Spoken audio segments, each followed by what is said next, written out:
theory of music, basic. Now we are going to talk about the grand stuff.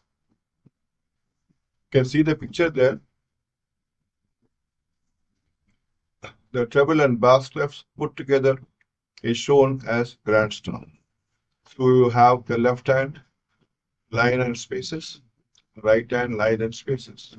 Suppose right hand, if you see C, D, E, F, G, A, B, C, D, E, F, all these notes are covered. Left hand you have G, A, B, C, D, E, F, G, A, B, C.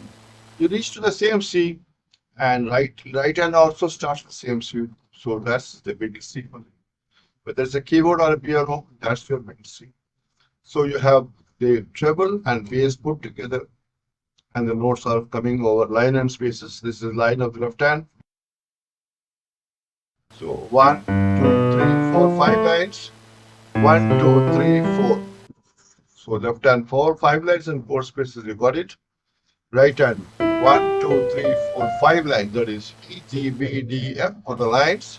F, A, C, E on the space. So put together is called the grand stuff.